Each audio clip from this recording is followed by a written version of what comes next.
네, 반갑습니다, 여러분. 벌써 문화 나눔 영화 산책 8번째 시간으로 왔습니다. 오늘도 유청상 목사님 함께 해주셨습니다. 안녕하십니까. 네, 반갑습니다. 벌써 8번째 영화 리뷰 시작합니다. 우리 유청상 목사님께서 2번째, 3번째, 또 5번째, 6번째 이어서 8번째 함께 해주셨습니다. 감사합니다. 불러주셔서 감사합니다. 네, 어떻게 지내셨습니까? 네, 요즘에 뭐 아시는 분들 아시겠지만 그 교구 가을 신방 계속 진행 중이라 굉장히 그 하루하루 바쁘게 지내고 있습니다. 그래도 바쁘기는 한데 행복해요. 그 목사님도 되게 저보다 더 바쁘시잖아요. 저도 뭐 열심히 뭐 하고 있지만 중요한 건 이 문화 나눔 영화 산책에 제 혼자 찍으면 조회수가 이제 한 130회, 140회. 유청상 목사님 출연하면 무조건 300회. 무조건 200회 이상으로 올라가고 있으니까 출연해 주셔서 감사합니다. 확실한 데이터입니까? 확실한 데이터 지금 나와 있습니다. 우리 오늘 8번째는 우리 영화 도굴입니다. 도굴입니다. 며칠 전에 우리가 잘 보고 왔는 영상 보고 가시죠. 보물이나 고물이랑 한끗발 차이다. 시간이 지나면 보물이 보물 되는 거야. 도굴된 황영사 9층 타반에는 고려시대의 불상과 사리함이 있어. 고향으로 부르는 거 실례인데.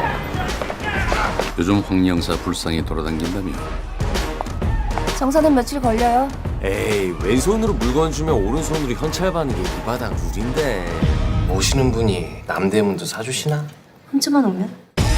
내가 마음만 먹으면 피라미드 가가지고 이집트도 뜯어. 경찰이야? 저 안에 뭐가 있거든. 로켓은 어디야? 선릉. 이번 역은 선릉역입니다. 강남에 있는 거 선릉? 건물 지하에서 선릉 안쪽까지 땅굴 길이는 200m. 거기 없으면 당신이 죽어. 못 꺼내도 죽고. 돈만 확실히 주신다면. 이번 주에는 현재 개봉해서 상영 중인 영화 도굴을 리뷰해 보려고 합니다. 지금 막 영화가 끝났는데 아주 재밌습니다. 네, 조용미 목사님과 함께 재밌는 리뷰 하도록 하겠습니다. 영화 도굴 방금 끝났습니다. 요즘 영화는 사람이 없어서 이렇게 부담이 안 되는데 이 영화를 보면서 우리가 기억해야 될 한 가지, 도둑은 귀하고 소중한 것을 가져간다. 여러분 축복합니다. 좋습니다. 영화가 너무 좋았습니다. 영화 어떠셨습니까?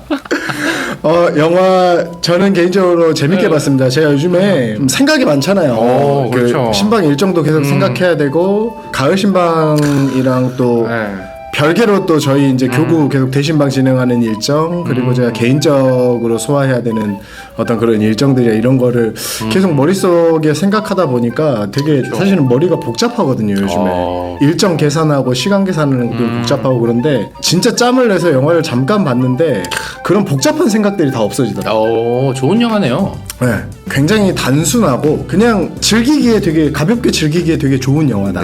생각에 약간 힐링을 분주한 가운데 좀 힐링이 되는 그런 시간이었던 것 같습니다. 목사님은 어떠셨어요? 일단은 우리 문화 나눔 영화 산책에서 최신 영화, 우리 수요일날 개봉한 영화를 우리가 토요일날 이게 리뷰를 방송한다는 게 처음이라 참 의미가 있다 생각이 되고요. 그렇죠. 근데 영화 내용은 뭐 한마디로 얘기하면 훔치는 영화입니다. 그런 식으로 장르 구별을 하잖아요. 범죄 오락 액션이다. 범죄 오락. 네, 범죄 오락 액션. 네. 그런데 훔치는 영화인데 끝까지 보면 또 반전이 있고 의미가 있으니까 좋은 영화라 생각됩니다. 뭐 덧붙여서 나만의 평가를 제가 먼저 하자면 별표 5개 중에 죽는 사람이 아무도 안 나오지만 저는 4점입니다. 왜냐하면 훔치는 건 나쁜 일이기 때문에.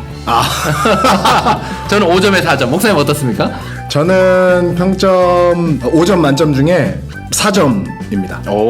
저희는 영화를 볼 때 리뷰를 해야 되잖아요. 그렇죠. 그런데 이 영화는 그 생각할 거리가 별로 없어요. 영화가 그 통쾌하고 재밌고 몰입하고 뭔가 정말 즐기기에 굉장히 좋은 영화라서 뭔가 그 순간 우리는 장면 하나를 보면서 의미를 찾고 뭔가 할 얘기를 계속 찾아야 되는데 그런 것도 없이 그냥 후다다닥 이렇게 그냥 재밌게 그냥 이렇게 넘어가서 오늘 사실 제가 할 말이 별로 없습니다. 그래서 평점 4점. 충격적인 스포를 한 가지 하자면 이 영화는 훔치는 영화지만 약간 복수하는 영화라 제가 평점을 뭐 3점을 주려다가 3점. 근데 영화가 또 재밌기 때문에 4점 정도로. 이게 좀 복수는 안 좋은 건데 약간 이 영화를 보고 나면 훔치는 것이 약간 미화가 된 게 아닌가? 또한 이 복수하는 게 뭐 당연한 거 아닌가? 이렇게 생각할 수 있다 생각하니까 영화가 약간 좀 부담이 되더라고요. 우리 기독교의 정서와는 안 맞지만 재밌다. 그리고 힐링이 된다. 이거는 맞는 것 같습니다. 그 우리 한국 정서에는 되게 맞아요. 그렇죠. 왜냐하면 이게 전형적인 권선징악이잖아요. 네. 권선징악이고 그렇죠. 뭐 예전에 뭐 우리 뭐 홍길동전이나 요런 플롯이거든요. 결국에는 이야기들이 좀 탐관오리가 있고 그다음에 의적이 나타나서 그 탐관오리의 재물을 훔쳐서 또 그 이면에 약간 그렇죠. 아버지를 아버지라고 부르지 못하는 약간 뭐 약간 맞아요. 이런 개인적인 사가 있고 한국 문학의 권선징악의 틀을 철저하게 따라가고 있다. 그렇기 때문에 이게 아까도 말씀드렸지만 어떤 의미를 곱씹으면서 보는 영화는 아니에요, 사실. 그렇죠. 진짜로 상업 영화, 상업 오락 영화인데 전형적인 패턴의 권선징악의 이야기로 봤을 때는 나름대로 시원함과 통쾌함과 또 그 사이사이에 있는 좀 개개적인 요소들이나 이런 것들로 인해서 재미있게 가볍게 그렇죠. 요즘같이 복잡한 세상에 큰 생각하지 않고 크게 의미 두지 않고 그렇죠. 그냥 즐기기 굉장히 좋은 영화. 그냥 마음이 시원해지는 건 있는 것 같아요. 힐링이 되고. 맞아요. 그 영화를 보면 여러분 기생충 영화를 보셨나요? 그걸 보고 나면 체크살을 넣어서 그 짜파게티와 너구리 이렇게 짜파구리를 네. 먹고 싶은데 이 영화를 보고 나면 초코파이가 먹고 싶어지는 영화입니다. 여기까지. 저는 삼겹살이 삼겹살도 있었죠. 하여튼 영화에 그걸 생각나게 하는 영화니까 영화 보고 너 초코파이 좋아하니? 이거 중요한 스포인데. 스포입니다. 자, 그러면 어디 뭐 기억에 남는 장면이 있으신가요? 저는 네네. 기억에 남는 장면은 도굴이라는 영화라서 이제 도굴이라는 게 되게 우리가 잘 접하지 못하는 약간 그런 세계잖아요. 그런데 거기에서 그 도굴을 되게 과학적으로 준비를 해서 그거를 굉장히 그런 게 그런 새로운 기법들이나 약간 이런 저런 세계도 있구나 하는 그런 장면들 실제로 이제 도굴이 이루어지는 그런 장면들이 저는 되게 흥미롭더라고요. 특별히 이제 고구려 고분을 훔치러 중국에 가서 이거 예고편에 다 나오는데 예고편에 나옵니까? 네. 네. 그거 하는데 되게 저는 신기하더라고요. 옛날 어드벤처 영화류를 되게 좋아했을 때 인디아나 존스 이런 거 되게 좋아했었는데 맞아요. 약간 그런 느낌도 살짝 나서 그런 장면들이 좀 저는 흥미진진했던 것 같아요. 목사님 어떻게 특별히 생각에 남는 장면이? 이재훈 씨가 주인공인데 이름이 강동구예요. 강동구에 사는 강동구입니다. 뭐 이렇게 늘 이름이 나오는데 이 강동구가 이런 얘기를 해요. 이 바닥 룰이 있다. 왼손으로 물건을 주면 오른손으로 현찰을 받는다. 어쨌든 한쪽으로 주면 한쪽으로는 현찰을 받는다라는 그 룰에 대해서 계속 한 3번 정도 이렇게 대사가 나오는 부분에서 예수님의 말씀이 또 생각이 났습니다. 오른밤을 맞으면 왼밤을 내밀어라. 뭐 이런 것도 생각나고 오른손이 하는 일을 왼손이 모르게 해라. 이렇게 선한 일을 해야 되는데 이 도굴꾼 다루는 사람들은 이런 룰이 있구나. 그래서 너무 이 시대에 기브 앤 테이크 그 위주가 잘 반영된 영화가 그 장면이 그 대사가 자꾸 생각이 납니다. 역시 천상 목사님. 네. 어떻게 뭐 등장인물에 관한 또 얘기하실 게 있나요? 등장인물이 강동구에 사는 강동구 또 여자 윤 실장 키 크고 되게 키가 엄청 크더라고요. 그렇죠. 신에서 하버드대 미술사학 석박사 최연소 졸업. 문화재의 가치를 돈의 단위로 알고 싶어 하시는 경우 도와드릴 수는 있죠. 다이치오카라는 그림은 박물관 큐레이터는 그냥 액면이고 재벌 상대로 물건을 돌리는 게 히든. 이가나 하죠. 물론 공정한 가격으로. 신혜선 배우. 그 다음에 제일 재밌는 분이 존스 박사. 그렇죠. 빵 터지는 분인데 삽다리. 이원인가요? 네, 이원이 삽질을 했으면 올림픽에서 금메달 줬을 거다. 그렇죠. 땅굴 파기가 올림픽 종목이었으면 서형님이 금메달이야. 같이 일 하나 하시죠. 저는 더 이상 삽질 안 합니다. 소개팅 시켜드릴까요? 어딜 파면 되지? 우선 땅굴을 파들어 갈 장소를 빨리 구해야 합니다.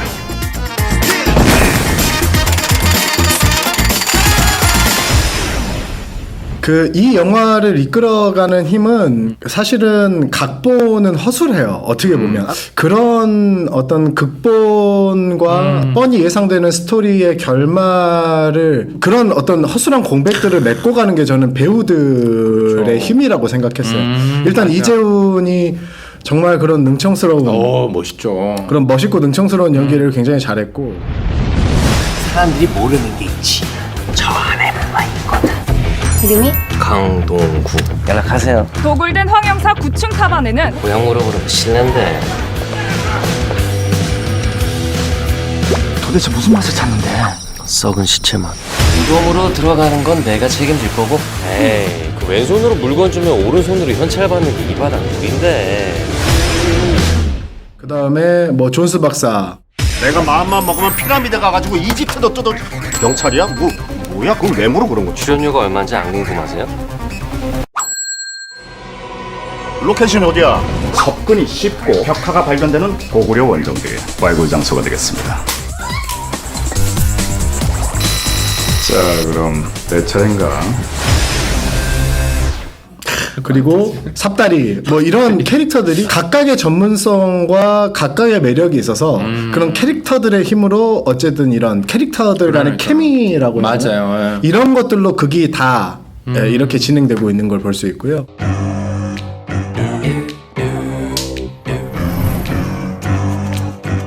전에는 좀 볼 수 없었던 인물이었고. 재훈 선배님이 오시면 되게 촬영장 분위기가 되게 밝아지는? 자칭 인디아나 존스 방정말이죠. 빈틈도 보이는 한동의 케미가 되게 좋았어요. 사실 저는 이 신혜선 배우가 윤 실장이죠. 윤 실장. 윤 실장이 저는 조금 더 반전에 가까운 뭔가 역할을 하지 않을까. 왜냐하면 이제 어쨌든 네임밸류가 있는 배우가 그렇죠. 이제 여자 주인공으로 나왔는데 맞고. 생각보다 그렇게 역할이 없었다. 의미 있는 역할을 하지 않았다. 그럴 수 있겠네, 맞네요. 신혜선 배우가 생각보다는 조금 비중이 크진 않았다. 하지만 매력적인 캐릭터긴 해요. 그렇죠. 그래서 그런 캐릭터들의 힘이 그런 조금 허술할 수 있는 그런 대본과 대본 사이에 있는 그 간격들을 그 배우들의 케미로 이렇게 잘 메꾸지 않았나. 약간 저는 전체적으로는 그런 생각이 들더라고요. 네. 목사님은 어떻게? 네, 저는 그 캐릭터들이 굉장히 허술하거든요. 굉장히 유쾌하기도 하고 재밌게 나오는데 그들이 사실 실력자인 거죠. 프로였던 거죠. 그렇죠. 프로죠. 그러니까 굉장히 그 실력에서 최고였기 때문에 그런 여유가 있으면서 이렇게 웃으면서 죽음의 상황 앞에서 이겨나가는 상황이 아닌가. 그래서 프로와 아마추어가 생각이 났습니다. 그러니까 아마추어는 이렇게 여유가 없어요. 실수할까봐 두려워하고. 맞아요. 근데 프로는 최고니까 그만큼 훈련되어 왔기 때문에 여유가 있으니까 웃으면서 이 뭔가 도구를 잘해가는 그 이재훈은 사실 프로도 아닌데 굉장히 능청스럽거든요. 그래서 이게 도굴꾼의 프로는 아니지만 프로 같은 그런 이재훈은 뭔가 거의 천재 도굴꾼 아닙니까? 아주 나쁜 놈. 나쁜 놈이라는 생각이 되는데 하여튼 굉장히 멋있게 나와서 천재적으로 도둑질을 잘하는 그렇죠. 사람이에요. 이재훈은 실력은 없는데 능청스러운데 알고 보니 실력도 있는 그런 뭔가 천재적인 그런 모습들이 생각이 나고 윤 실장이라는 캐릭터가 공부를 너무 잘하고 약간 뭐 엄친딸 같은 느낌인데 악의 모습들이 들어. 이거 스포이긴 한데. 뭐 그 정도는 그렇습니다. 그 장면이 기억에 남습니다. 저는 이제 좀 그런 생각들을 많이 했어요. 특히 이제 악역으로 나오는 그 회장이죠, 회장. 회장. 그 호텔 회장인데 그 우리가 객관적으로 봤을 때 되게 부러워할 만한 삶이잖아요. 부자인 사람이고 누가 봐도 좀 부러워할 만한 그런 재력과 권력을 갖춘 사람인데 결국에는 그 사람이 세워놓은 그 부가 다른 사람들의 핏값으로 다른 사람들을 희생시켜서 다른 사람들을 배신해서 그게 결과는 되게 좋아 보이는데 그럴듯해 보이고 번듯해 보이고 부러워 보이고 좋아 보이는데 사실은 그 우리가 부러워하는 그 삶으로 가는 과정에 굉장히 문제가 있었던 거죠. 그렇죠. 많았죠. 그렇다 보니까 결국에는 이게 무너지게 되는. 그래서 요즘 시대에는 과정이 어떻든지 결과만 좋으면 된다라는 인식이 많잖아요. 그렇죠. 그런데 그게 아니라 그 결과로 가는 과정이 선해야 그에 따른 결과도 선하다라는 거를 이제 저는 좀 약간 생각을 했던 것 같아요. 그래서 과정이 선해야 된다. 결과는 어쨌든 우리가 살아온 삶의 어떤 반응에 의해 지금 우리에게 주어지는 것이기 때문에 어떻게 보면 결과 자체보다도 우리의 삶의 결과로 나아가는 그런 과정들, 그러니까 오늘 우리가 살아가는 우리의 삶의 현장이 훨씬 더 선해야 되고 그 가운데 우리가 바른 선택을 해야 된다라는 생각이 많이 들었어요. 마태복음 7장 24절부터 27절까지의 말씀인데요. 그러므로 누구든지 나의 이 말을 듣고 행하는 자는 그 집을 반석 위에 지은 지혜로운 사람 같으니 비가 내리고 창수가 나고 바람이 불어 그 집에 부딪히되 무너지지 아니하나니 이는 주추를 반석 위에 놓은 까닭이요 나의 이 말을 듣고 행하지 아니하는 자는 그 집을 모래 위에 지은 어리석은 사람 같으리니 비가 내리고 창수가 나고 바람이 불어 그 집에 부딪힘에 무너져 그 무너짐이 심하니라. 아멘. 좋네요. 네, 저는 데살로니가전서 5장 2절 말씀. 주의 날이 밤에 도둑같이 이룰 줄을 너희 자신이 자세히 알기 때문이라. 영화 보고 나오자마자 이게 생각이 났는데 주님은 때와 시기를 가리지 않고 도둑까지 온다. 도둑같이 와서 가장 좋은 것들을 보물 같은 우리를 가져가신다. 이게 저는 결론입니다.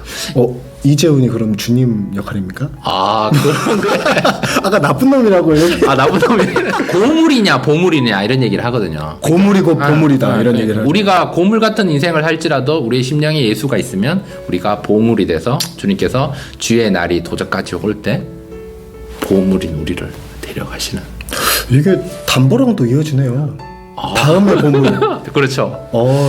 이게 또 보물 영화이긴 한데 이 말씀이 생각나서 우리가 하나님 앞에서 더 존귀한 자로서 더 정말 하나님 나라 소망함을 가지고 이 땅에서 보물 같은 삶으로 살아내면 좋겠다라는 생각으로 저는 마무리해 봅니다. 네. 이 영화는 이 문화재를 더 사랑하게 되는 그 하나님 나라이기 때문에 우리 하나님 나라의 백성들을 더 사랑해야 된다. 이 성경은 얘기하는데 우리가 한국 사람이기 때문에 한국 문화재를 좀 더 사랑하면 좋겠다라는 생각이 영화를 통해서 들긴 했는데 마지막 멘트 한번 해주시죠.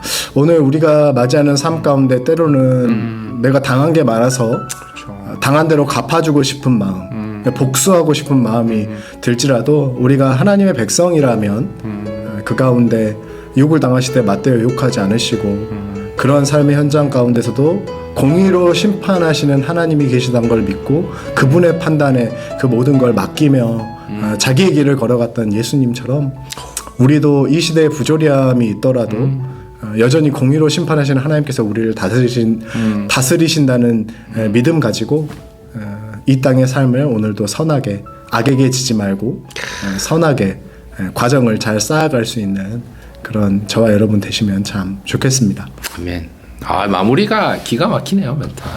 너무 좋습니다. 권선징악 영화 이번 문화 나눔 영화 사제 8번째 영화는 도굴이었습니다. 보시고 뭐 괜찮다 싶으면 구독과 좋아요를 한번 눌러도 이게 제일 어려운 것 같아요. 이게 네. 자, 그러면 우리 이제 앞으로 9번째 10번째 남았는데 우리 9번째도 아마 유청상 목사님이 또 함께 해주실 것 같습니다. 기대해 주시고요. 다음에 만나도록 하겠습니다. 여러분 사랑하고 축복합니다. 사랑하고 축복합니다. 네.